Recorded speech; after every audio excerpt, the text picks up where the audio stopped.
Tell me your story. Tell me your story. How did it all start? Do you remember? Oh, now what happened? How did it start?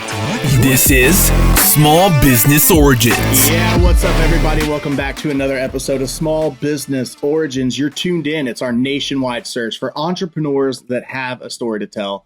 And joining us virtually in the studio is an entrepreneur that wants to do just that. All the way from Queens, New York, I've got Matt Lebris with 1B Branding, and he's also the host of Decoding Success podcast.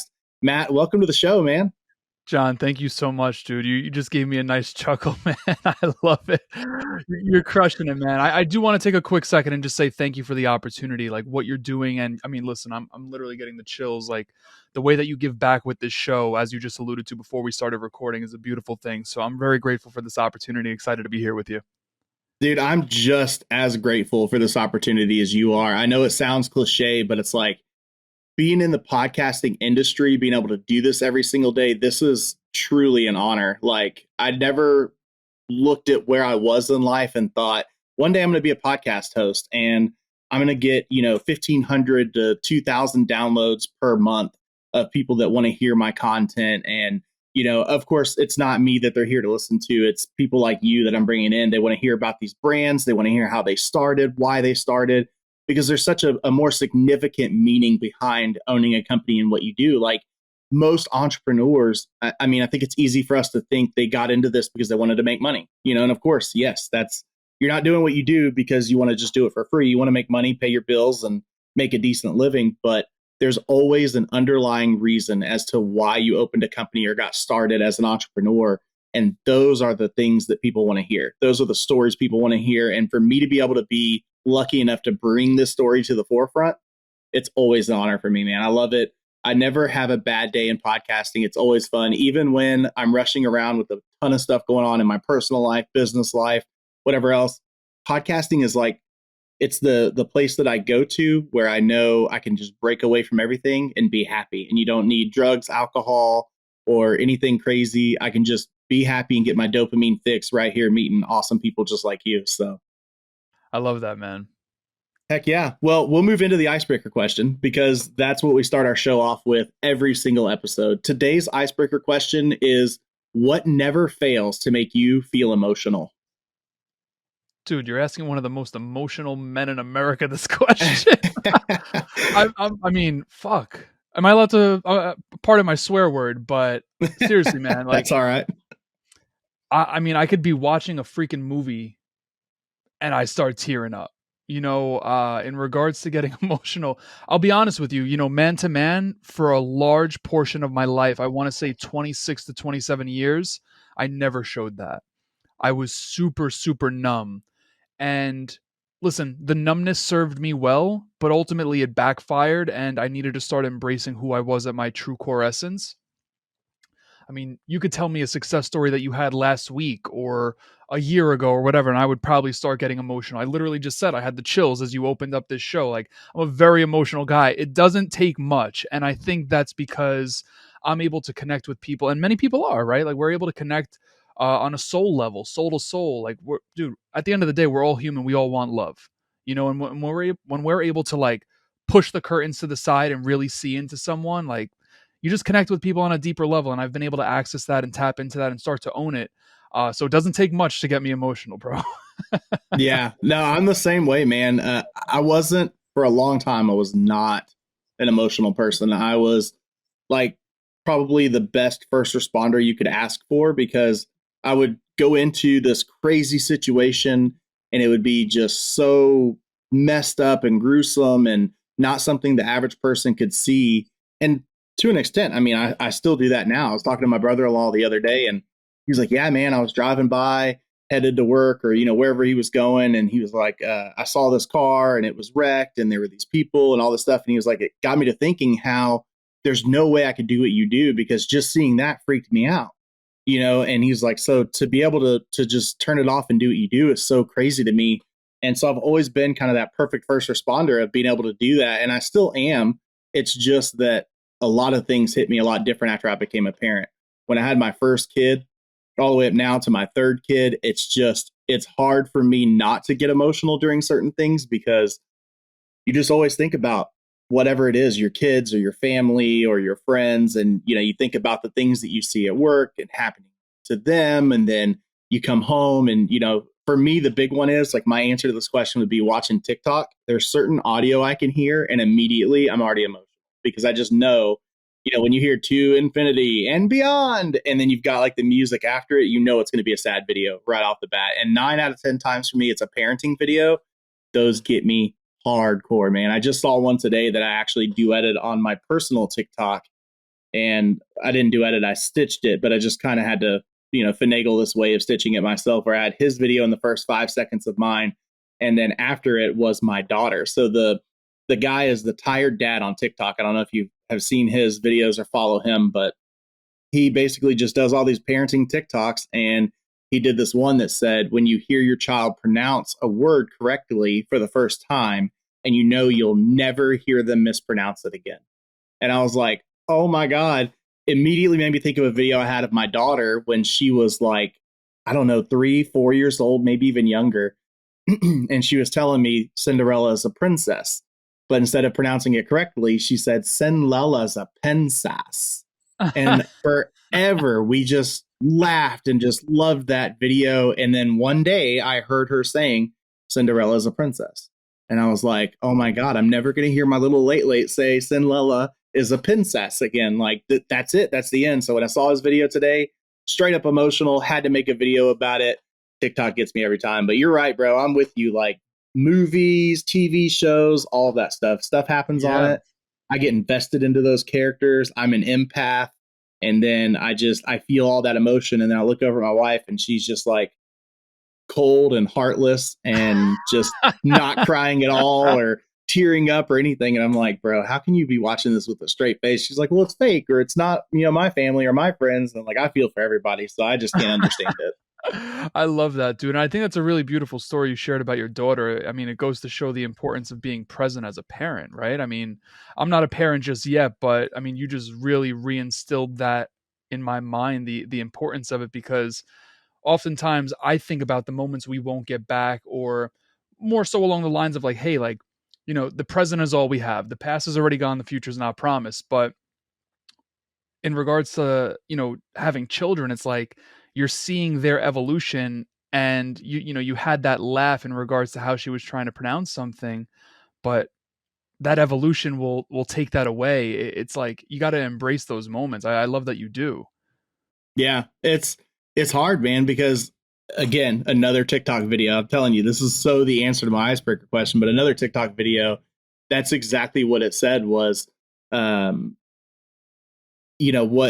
what your kids are doing today, the things that are happening today, it's going to disappear. You're not going to have that forever. Like you're going to miss that one day. And so the big one that I just saw was, I think it was like a wife talking to her husband, and it's like a letter, and she's like, there's chaos and there's toys everywhere, and the house is a mess and all this stuff, which is something I say all the time to people when they come over. Like, excuse the house, we've got 3 kids, I don't know what to tell you.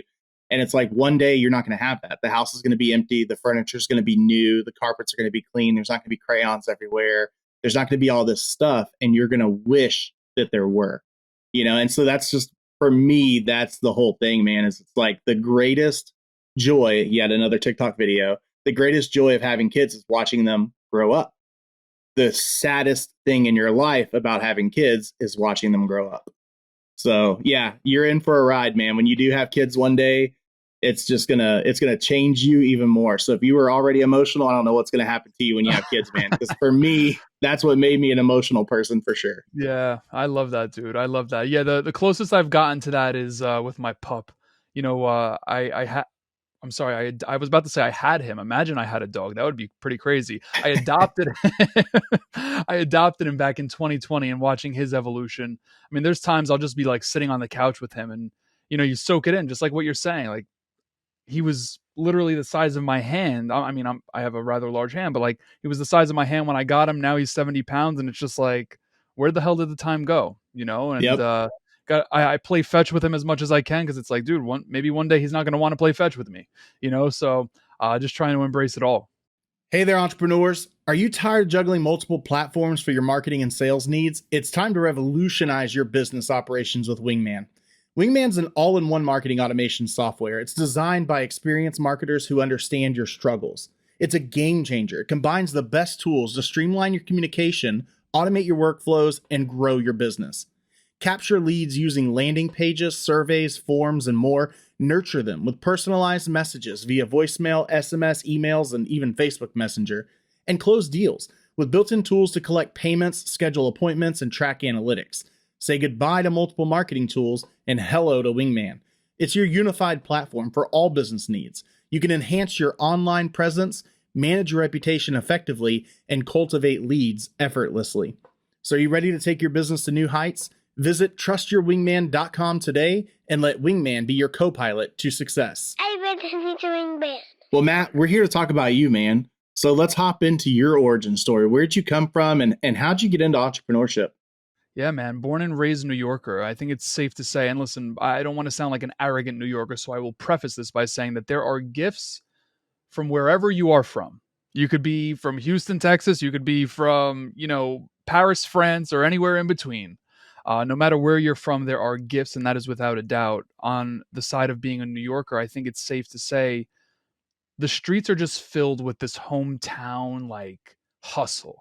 Like the air you breathe just has that hometown hustle. It's a melting pot here. You're seeing people get after it any which way possible, whether that means they're opening a laundromat or whether that means they're on Wall Street, anything in between that. Like people are just getting after it in their own way. And obviously that's developed over the years. I'm born in 1992. I've seen my parents take the corporate route. I've seen my friends' parents come from Italy and open up sandwich shops, and they still work on the same street that they came here with or where they were working then. Man, so for me, it was just being exposed to that. And I can give you two different stories, but I'll give you the real one, or not the first one isn't real, but the realist. I, at the time, was in college and I was working at my family's restaurant. I refer to them as my uncle. That's what a lot of New Yorkers do. We're not blood related, but they took care of me like family. And hustling and grinding and really, going in. At the time, I had operated a hospitality business as a 1099 employee, which at the end of the day, you can say is, as a contractor, you are a business owner. But it was even beyond that, man. I remember literally delivering for this restaurant, making a shit ton of cash. The IRS can't come after me because this was many years ago. So I'm open to admitting that. And I'll never forget sitting in my car in between deliveries. And I said to myself, how can I work less and make more? At the time, dude, this is like way before Instagram sexiness and all of that. So, the Gary V's of the world, while they existed, they didn't really exist in like prevalence. So I type into Google exactly what I just had asked you. Like, how do I make more with doing less? And in short, the answer was become an entrepreneur, whatever that meant. And in that moment, I'll never forget this. I typed into Google right after that. I said, what do entrepreneurs read? And it gave me, some Forbes article or an Inc. article, like the top 10 books for entrepreneurs to read. And the first one on that list was Dale Carnegie's How to Win Friends and Influence People. What did I do that night? I went to go buy that book.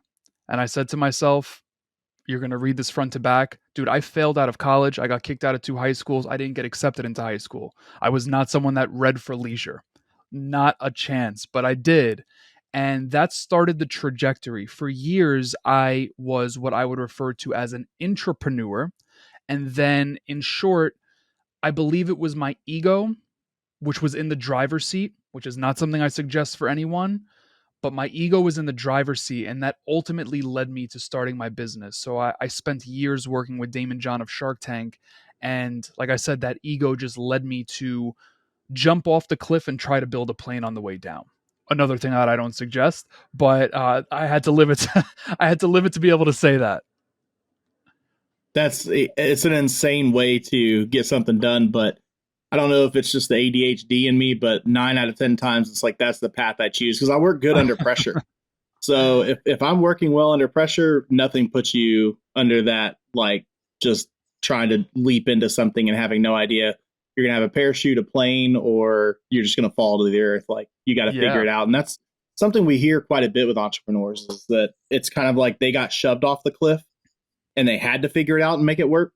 And that's what kind of brought them into entrepreneurship. But for me, I'm guessing entrepreneur means you were kind of working for someone and in between becoming your own person. And that's exactly where I'm kind of stuck at right now, as far as, I am definitely an entrepreneur, but I still work for the public and I still work for a good buddy of mine and business partner of mine with his marketing agency. And it's Yeah. the same thing. I'm in between because I'm just not there yet. I have not built the plane. And for once, I want to board the plane before I jump off that cliff. Dude, I hear that, man. I hear that. I think that's such a smart decision, right? So I'll backtrack a little bit and give you some more context. I had met Damon John when I was in college, literally on my college campus, and I started as an intern, turned that internship into a job, and I worked with him for numerous years. But the company was so small. People oftentimes think Shark Tank, massive company, but that just wasn't the case. Did he have a massive company in the past? Yes. He had a $7 billion global $7 billion of global sales with Fubu, which was a clothing brand. But as he transitioned and as his life progressed, he started a smaller agency, which ultimately treated him as the CEO as a client, which is pretty crazy to say.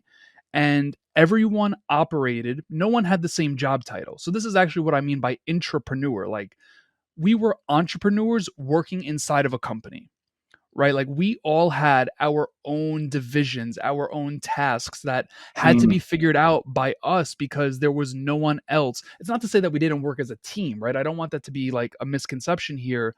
But as we were working inside of this organization, we were really working on our own businesses within it.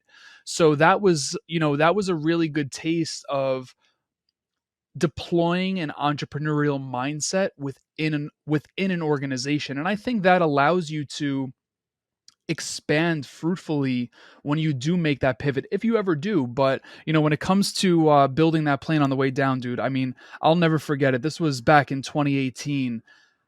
I didn't know any better. And it's like you said, you work better under pressure. And I felt the same way for years. But I can tell you right now, we also need to embrace different seasons of our life, because the season that I'm in, I would prefer not to do that ever again. I can feel that, man. It's definitely nicer to be prepared when you go into something, because then Yeah. you know what to expect with that. And we're trying to get better, but I'm not the only one at the office that it just seems like once that deadline is looming, all of a sudden we can knock out in a couple hours what was going to take us days. But it sure is nicer to take the slow route and have days to prepare or weeks to prepare and get it done versus, holy crap, we've got to have this by tomorrow. So let's stay up all night, pull an all nighter and just knock it out. We're not in college anymore, man. We're all getting older. That's for sure. I was born in '88. So I'm with you on the whole age thing. It's like, once you hit those 30s, Dude, that's it's it, man. different, It's all man. downhill. It's different. It's different. It's What did you build? What plane did you build? Was that 1B branding? Yeah, that was so when I was working with Damon, I was essentially tasked with furthering the development of his personal brand from a digital perspective. And although there were physical projects as well. So, for example, I was tasked with running all of his content. I did not work on social, I worked on the development of content strategy and the content itself. Whether it be book releases or courses or webinars or anything in between, right? Email marketing, all of that good stuff. So while working with him, I was like, dude, this is like awesome. Why am I not doing this for myself? So while working with him, I started to work on my own brand. I mean, at the time, I was blogging, I was doing whatever. Like, I was just trying to figure it out. And I think that's another thing. Like, just try. Like, maybe there's something that you love. I didn't know that I loved to write. I honestly, as mentioned, failed out of college, kicked out of 2 high schools. Dude, I didn't care about any of that stuff.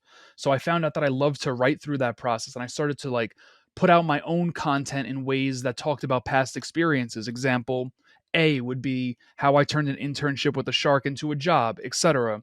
That led to speaking engagements. And I said to myself, you know what? I want to do this for more people.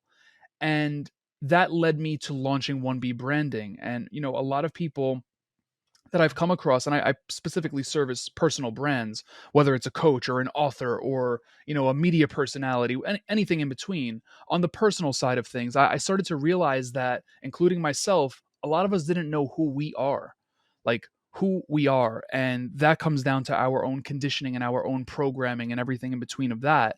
That's a very deep psychological conversation to have. So we've been able to help people start to turn inward and come back home per se. Like it's a homecoming process so that they're able to put out content in ways that allows them to showcase who they truly are. I mean, I think the world's most famous doctor had said a beautiful quote, and I live by this. He said, "There's no one in the world youer than you." Don't quote me verbatim on that. And by the way, that was Dr. Seuss. Like it's a very powerful quote to live by. But the thing is, if you don't know who you are, and you're trying to do what Gary Vee does or what John does or what Matt does, at the end of the day, you're doing yourself a disservice. So we've been helping people for 4 to 5 years now with that exact process, and it's been a powerful one.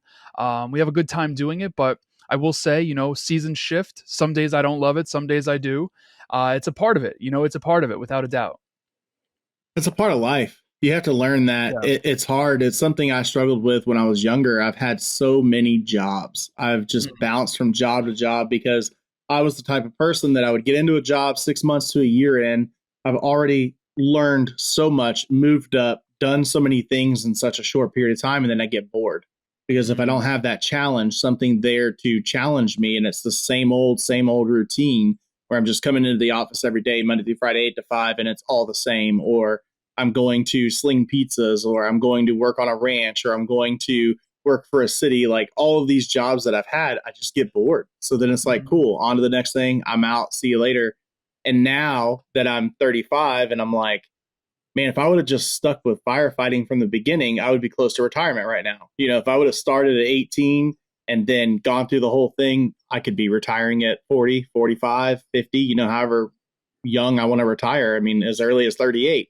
And then at the same time, too, I'm glad for the things I've gotten to do and the things I've gotten to learn, because I wouldn't be where I'm at today without everything happening. So I'm a firm believer everything happens for a reason. Sure. But at the same time, man, if I could have just learned younger, seasons happen. There's going to be some times that you're unhappy. There's going to be times that you're mad. There's going to be times that you're upset about something. Maybe you need to take a break from work for a short period. Whatever the case may be, get through it and stick with it and do what it is that you want to do. But it's hard too, because that side of me that likes that new and fresh. I think the entrepreneur route could have been something I could have done from the beginning, and then maybe been a lot further along in my business action right now. But again, everything happens for a reason, man. And I'm glad to be here today. Oh, without a doubt. Everything happens in divine timing, right? And I say this about, my own life as well. Like sometimes we have access to something, but it doesn't mean that just because we have access to it, we need to act on it. I'll give you an example. Being in proximity of someone that is worth mega millions, he's on TV all the time. He's traveling the world speaking and getting paid 70 grand, 80 grand just to hop on a stage. Dude, first and foremost, that's freaking sick. Like, let's call it what it is. Like, you're making 80 grand in 1 hour. Like, that is freaking insane. So being in proximity to that, I wanted to do it. I wanted to try it. And I don't think there's anything wrong with trying, as I just alluded to earlier, but at the same time, just because we have access to something, I found myself forcing. I was going to say we can, but like if you find yourself forcing something, it might not be right. And that's exactly what I did. I was trying to make so much happen when I had left my job. I was like, you know what? I'm going to speak all over the country. And I did, dude. I'm born and raised in Queens, New York. I was in freaking Fargo, North Dakota. The snow was over my head. I didn't even know what Fargo, North Dakota was before I went there. And I'm going to be honest, it was the trip from hell. I don't have a road manager. I don't have a team back home that's like coordinating my logistics. So, I had to book my flight. I had to get on my flight. I had to practice my speech. I had to do this. I had to do that. Dude, it was an absolute terror of a trip for numerous reasons, a lot of weather reasons. But yeah, man, I mean, like, just because we have access to something doesn't mean that it's meant for us right now. And that's the whole purpose of me sharing this. It's like everything happens in divine timing. And that was divine. Otherwise, it wouldn't have happened. And I get that. But, in regards to like your entrepreneurial journey or, whoever's journey that's tuned into this, man, like it all happens when it's meant to happen. And we can't question that. We just need to own it. Agreed. Is 1B branding is this something where you're kind of teaching us how to go the same path that you went, or is this something where you're actually providing content for us to learn and to, put out to the world? It's more of a consulting service. So what I do is I work with people. It could be one on one. If it's an organization, it could be more than one. And we start to go in. It's a deep dive, right? It's truly a deep dive. A part of it's psychological. No, I do not have a psychology degree, but I've learned enough to be able to implement and help people to get back to their core essence and create from that space versus create from the outside. I'll be the first one to tell you, dude. I was so heavily influenced by influencers, right? Whether that be Gary Vaynerchuk. You see something working for Gary, you're like, you know what? I'm going to give this a shot. Well, okay, yeah, to an extent, you can imitate to innovate, as they say. And that's fine. Like, give that a shot without a doubt. But when you're copying verbatim, word for word, or whatever it may be, if it's not truly aligned with who you are, it's not going to feel good in the long run. And that's what we help people avoid. And you'll also be able to teach better or convey messages better if it's in true alignment versus some fake shit. Let's call it what it is. So we go through a deep dive process of uncovering those layers to see how we can start tapping into that core. And it doesn't happen in one session, dude. I mean, listen, I'm no miracle worker. I'm not, I don't have like these magic hands that just like peel back the layers. If that was the case, I'd be making a hell of a lot more money than I am. But yeah, we peel back those layers day in and day out. We help people strategize from that point out by creating like content categories, depending on like where they're looking to produce content, whether it's a website, whether it's on social, whether it's email, whether it's a book, right? Like we help people develop these categories and systematize from there. That's amazing. What kind of client are you looking for? Is this something that's for these big multi-billion-dollar companies, something that's for huge CEOs, or is it even all the way down to the small business side?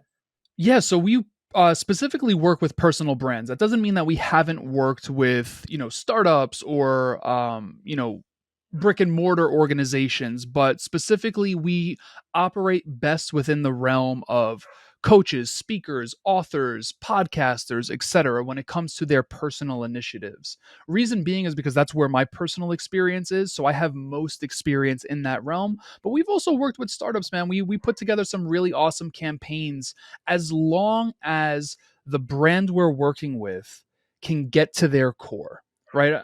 We worked with this startup called Rare Cut, a fantastic company. They make men's pocket squares. Now, I'm sure you've wore a pocket square in a suit or a blazer before. And dude, oftentimes those pocket squares like fall over, like they're just sloppy and you're fixing it throughout the night.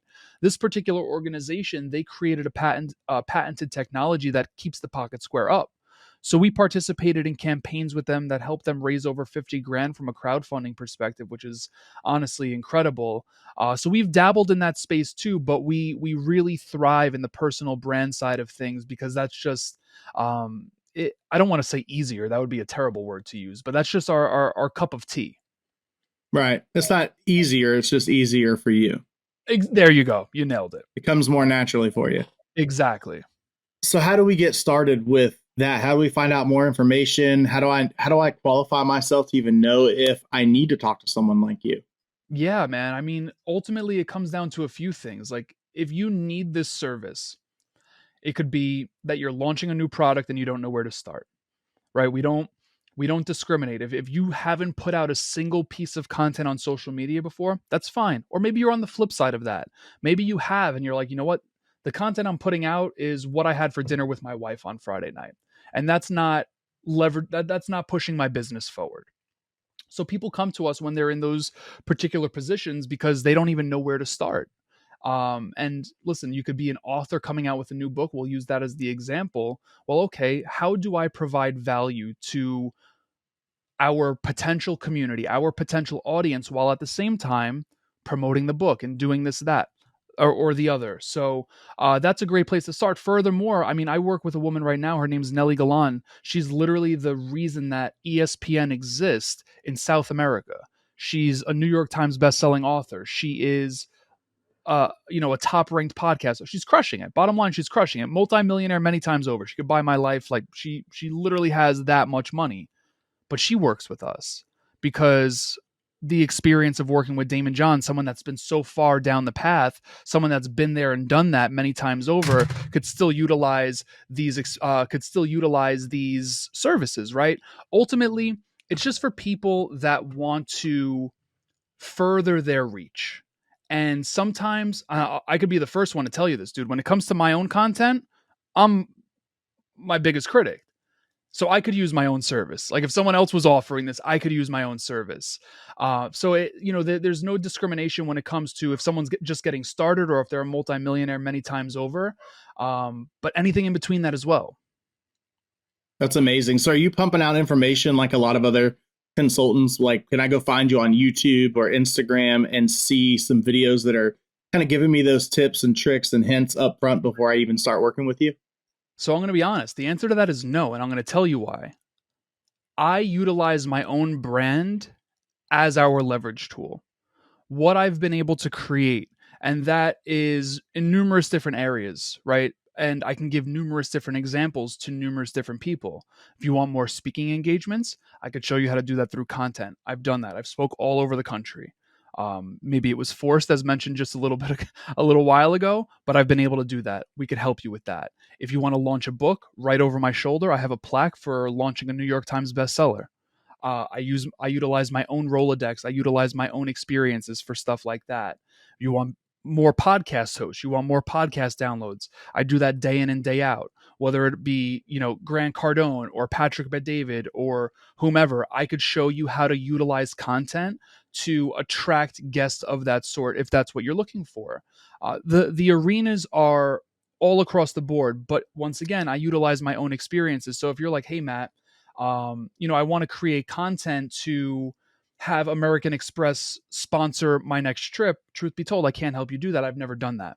So it really comes down to playing on my own experiences, and I utilize my own brand as the portfolio, which has led people to just reach out and say, hey, how do I do this?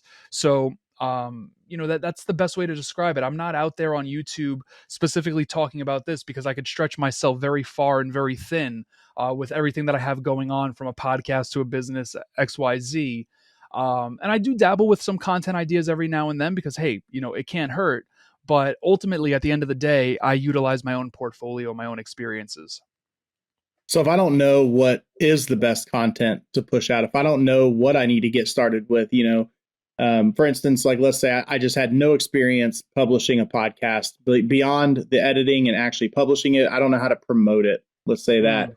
So I could come to you and then kind of explain what my show does, why it does what it does, all that stuff. And then you could give me a path to go down to know that, hey, this is what you need to start doing. Develop a pitch deck, for instance, or, create a social media group or a social media page and engage with your followers by posting this type of content. Like, you would tell me everything I need to know, even if I'm clueless in this arena. Oh, for sure. Yeah, I would give you actionable advice. So, for example, if you were like, hey, Matt, we just started this podcast, we're having you on today. One of the biggest tactics that I would give you right off the bat is if you're creating clips from this particular episode and you're sharing them, what I would tell you then is to go on your guest page, and in this case, myself. Let's focus on Instagram for the sake of this conversation. You post a clip of us from this conversation on Instagram. What I would then instruct you to do is go to the guest page, in this case myself, and engage with every single person that has commented on one of my posts. Obviously, that's a very time-consuming thing, but the whole purpose of that is to then draw the attention back to your page, start to feed off of your guest community, and once they come over to your page, and listen, we can't guarantee 100% of the people are going to do that. I make no guarantees, but there's a very good chance that if you do this right and you engage with them properly and they come over to your page, now you'll have instant credibility with Matt's community because they now see Matt on your page, right? This is something that I personally do all the time. I have a video with Mel Robbins, a very sought after figure in the personal development space, right on my page pinned on Instagram. What do I do every week? I go on her page, I go to her most recent post or one of her most recent posts. I go through all of her comments. Oftentimes that's in the thousands. I do not engage with 1,000 people because Instagram will block you. And furthermore, that takes a hell of a lot of time. And I will hit 100 people from her comments, engage with them, and then bring them to my page. And then what does that do? lets them click on the link. Maybe they sign up for the newsletter. Maybe they watch maybe they listen to or watch the podcast. Maybe they follow. Maybe they engage with more content. They engage back in some capacity. That would be one of the things that we would instruct. So it's not all about put out content, put out content, put out content. Like there's back end strategic ways to grow a community, to grow your brand. And that's just an example. Yeah, circles of influence are extremely important, and Yeah. you're 100% right, man. I hate when I see, like, if I'm a podcast guest on someone's show and they don't send me, like I do to my guests, they don't send me the stuff that I need to promote the show. Or I just get an email that says, hey, your show's out now. Here's the link to listen to it. And it's like, well, why don't you equip me with everything that I need in order to engage my circle of influence to start engaging with you? Like you want to capitalize on the people that are around me, because that's the whole reason you're having me on the show. I mean, it's just like this right here. It's not that I have 10 million followers and you're trying to get some of mine. And it's not that you have 10 million followers and I'm trying to get some of yours. It's that we each have a couple hundred followers. You may have far more, maybe thousands, and that's fine, but it doesn't matter. Even if I have 100 followers, those followers are still important to you. That's still 100 more that you can get. And that's the whole thing about being on podcasts, especially if you were just here to talk about your own show, where it's like, we're just engaging with each other's audiences or each other's circle. That's it. Let's just trade off of that. Yeah. And that's great advice, man. I love it. I think it's awesome. Yeah, it's actionable, dude. It's actionable. At the end of the day, like I said, it takes time. If you could commit to doing that for 90 days, you will 100% see an increase in followers. And you could do this across the board, right? It doesn't just have to be Instagram, although that is the place that I do that the most. It could be literally on TikTok. It could be on Twitter. And Twitter is actually, in my opinion, the easiest. It could be on Facebook, in communities. It could be in so many different capacities. But you commit to 90 days of doing that. It doesn't have to be for an hour. I mean, maybe people don't have the opportunity to spare an hour every day. But if you're looking to start growing your brand and you feel confident that you're ready to start attracting people to your page, because listen, at the end of the day, if you are ready, or if you're not ready to start this tactic because you don't have content that aligns with what you are like, for example, if you have like a men's group, right, where men are able to open up and do what they got to do, if you don't have content that supports that, and then all of a sudden you're starting to engage in areas on social media where you're bringing people to your page, well, it just won't be as effective. So if you're ready to start that and you dedicate 90 days, man, you will 100% see a result. Yeah, it's just like sales. It's all about the numbers. The more people that you can get in front of, then if you're capturing 1, 2, 3% of those people, if you can get 9 or 10,000 people over 90 days and you capture 1 or 2% of them, then that's great. You're fine. Yeah. But if you're not doing it that well and you're catching 10 in 90 days and you capture 1 to 2% of that, then great. Out of that 90 days, you got 1, 2, or 3 new people versus 1, 2, or 300 or 1,000 new people. So yeah, I love it. But speaking of podcasts, man, so tell me about your show and, kind of what you do on that show as far as who you talk to, why you talk to them, what's the message, why should my listeners tune into it?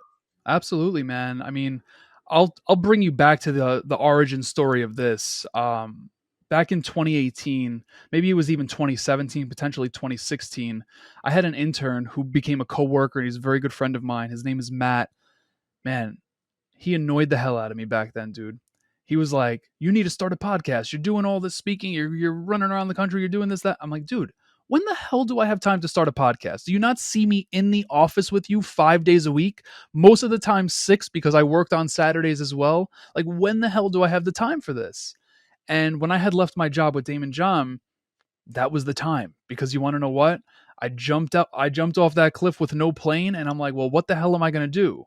I remember the only things on my calendar when I had left my job was Tony Robbins' Unleash the Power Within, a speaking engagement in Jackson, Mississippi, a place I never even knew of before I went there, Thanksgiving, Christmas, and New Year's. I had nothing on my plate, and I said to myself, well, you know what? This sounds like a good time to start a podcast. So we launched on December 4th of 2018. I believe we're almost 5 years into this podcasting journey.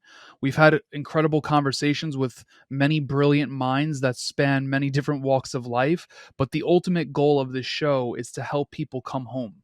And this is where my business and the podcast align. I think that process is a process like no other. And we have very deep conversation in regards to how societal constructs have taken us away from who we truly are and have influenced us to want to be entrepreneurs or want to do this or want to look like this. And I get it, right? I mean, it's very easy to fall into this because at the end of the day, from a primal perspective, we want to fit in. We want to be a part of community.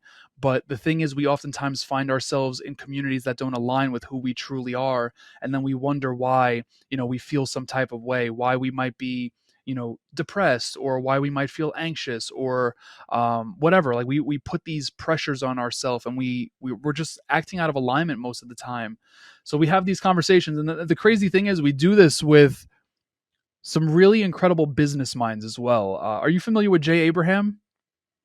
That sounds extremely familiar, and I feel like once we're done with this conversation, I'm gonna be like, "Oh my god, yes, of course I knew who that was." He's like the godfather of marketing, and dude, we had such a deep conversation with this guy, and after his team was like, Matt, we've never heard him like that, so we do this with people that it doesn't even matter where they're from. They could be athletes, they could be, the most noticed business figure. We just get deep, man. We just get deep, and I think that's it's powerful stuff.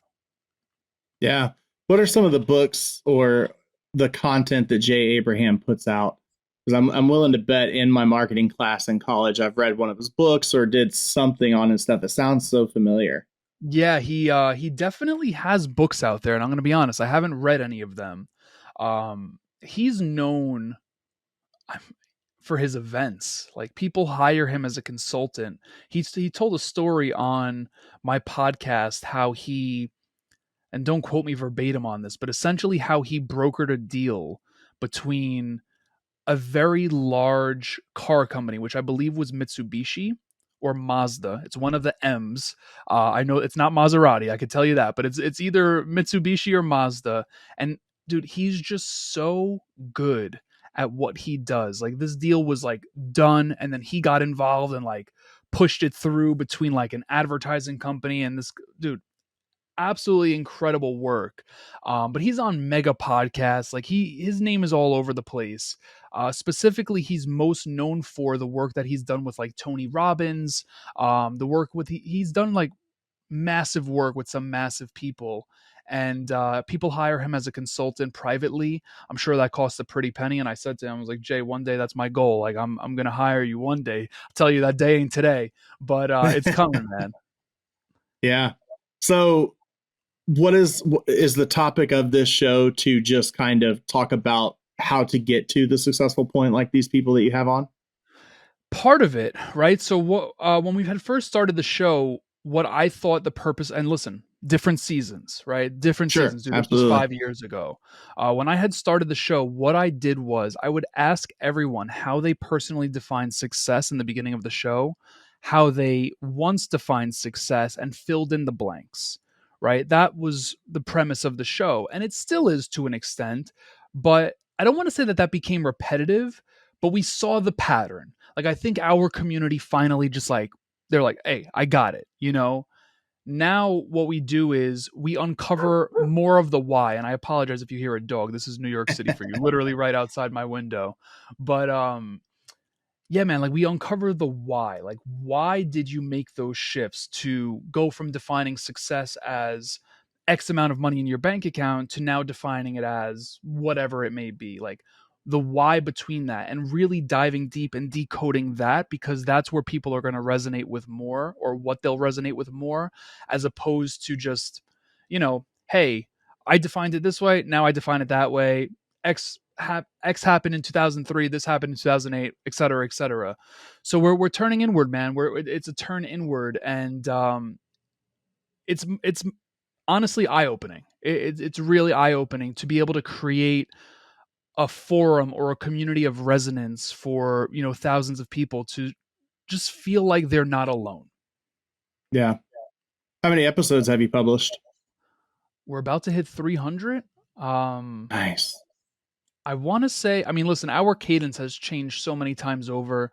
We started with 2 episodes a week, then we went up to 3. Dude, I've been doing 1 episode a week for like the past 2 years. It just feels better. It feels better for me. Sure, could we put out more than that? Without a doubt. Without a doubt. But at the same time, it's like, you know what? What feels good? Like, let Yeah. people tap into this when they want to tap into it. Don't force feed them 5 days a week. And listen, when people do, that's fine. Just for me, listen, without us, without you, John, the show doesn't exist, right? Like without me, my show doesn't exist. And as creators, I think that's one of the things that we have to realize. And even going back to our conversation before, like if we're forcing ourselves to do something, tone it back a little bit. Tone it back. Like we don't need to force. We don't need to force. We just need to know what feels right. And I think we're this year, well, by the end of this year at least, we'll probably be hitting 300 episodes, which is crazy. Yeah. Man, where do we find all of your stuff? What are your websites? What are your Facebook, Instagram, TikTok, wherever you're at on social, that, however it is to connect with you, man. Just start pushing that stuff out.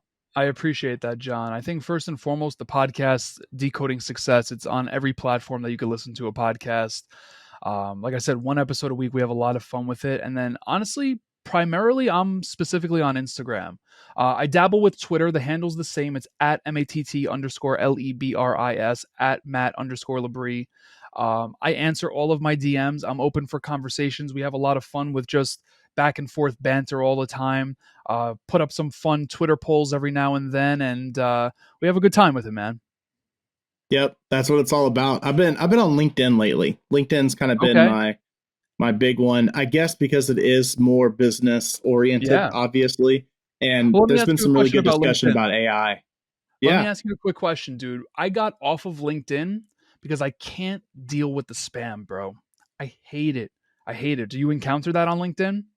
Definitely people requesting. I get so many requests per day about, hey, we do podcast promotions. And sometimes when I'm feeling froggy, I just hit them back up and I'm like, great, so do we. So do you want to hire me? Or, start selling right back to them, because it's always we do web development. Do y'all have any overflow from beefy marketing that you would like us to help you with? Or we do podcast promotions. Let us get your podcast, to top 100 or whatever else. And it's like, I don't want to be cocky, but I want to send a screenshot back of like top 5% podcasts and say, I'm pretty good with the trajectory we're on right now. Like we're headed toward top 2%. So I'm good. I don't need your help. Like I got it, but definitely there's some spam there, but man, I just delete, block, that kind of stuff. I'll get really good engagement with some people that I've connected with recently, and it's just been doing pretty well for me.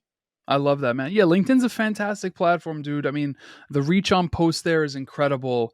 Like I said, I just personally shifted because, man, that spam, like, it was so different 10 years ago, and I loved it back then. I loved it, absolutely loved it. Now it's like, I still like it. I definitely dabble, but ultimately, and listen, I'll also admit that I'm probably on social media way more than I should be, but I kind of just hang out on Instagram and Twitter. Yeah, I quoted like 4 TikTok videos in the start of this conversation, so I'm with you, man. I'm on social media way too much. Part of it I can blame on my job because I have to be on social media, but the other part of it is it's just when I have some downtime, that's it. Phone's in front of me, scrolling on Reels or TikToks or whatever else. Yeah, I'm with you. Yeah, man. It's been a great conversation, man. I can't thank you enough for being on the show and going over all this stuff with us. I think we learned a lot about who you are as a person, and I think we align pretty well. So hopefully we'll be working together in the future, and our listeners will see more of us in the future. I appreciate it, John. Once again, thank you for the opportunity, expressing gratitude for that. But furthermore, expressing gratitude for the project as a whole and what you're doing for business owners and, amplifying their messages, man. Like being a part of that is truly an honor. So I just wanted to say thank you. And you're fantastic at what you do, dude. I'm excited for you to keep doing this. Dude, I can't thank you enough for the compliments. That imposter syndrome gets to me sometimes, and I feel like, what I am doing maybe not good enough or maybe could improve. No, you're doing those kinds of things. So dude. Words of affirmation are good to hear, brother. I appreciate it. You're doing it, bro. You're doing it. I love it, man.